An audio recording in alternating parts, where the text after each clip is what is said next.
Shit's getting weird. My wife's home. Pardon. All right, let's talk about human chimeras. Stay with me on this one. I promise it'll make sense at the end. All right, if you don't know what a chimera is, let me break it down for you, okay? A chimera could be, for example, someone that has two different sets of DNAs, okay? And I'm not talking about someone that, let's say, gets a bone marrow transplant, or like a woman that's pregnant and has two sets of twins and one of the twins dies and the other one absorbs it. That's not what I'm talking about.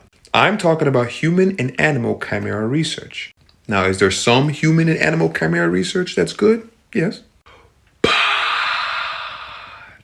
But when you are injecting human cells into animal embryos, that's where you miss me. So in the midst of a pandemic, China created their first monkey-human chimera. The embryos were grown for 20 days and later destroyed.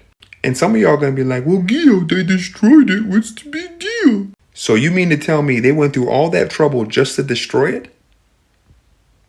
Human beings are very curious. What's to say the next scientist doesn't take it further? And the scientist after that doesn't take it further. And the scientist after that doesn't take... You get where I'm going? All right, let's tie this all together. Back in May, there was an amendment introduced that would outlaw U.S. participation in human and animal chimera research like this. Democrats shot that shit down. Now fast forward to June. The Endless Frontier Act was passed in the Senate, which gives billions of dollars to technological and scientific research so the U.S. can keep pace with who? China. Now I know some of y'all are going to be like, well, Gio, the NIH bans any funding for chimeric research. What's the big deal? Let me explain to you what the big deal is. Stay with me. It's about to get spicy. The big deal is this. Let's compare it to gain-of-function research. I've said this before. Obama, in his administration, banned the funding for gain-of-function research in the U.S. But did that stop funding for gain-of-function research? Absolutely not. Because funding was going to the Wuhan lab in China, the Wuhan lab that possibly is the origin of this pandemic. And who participated in funding the Wuhan Institute of Virology, which actively does gain-of-function research? The EcoHealth Alliance.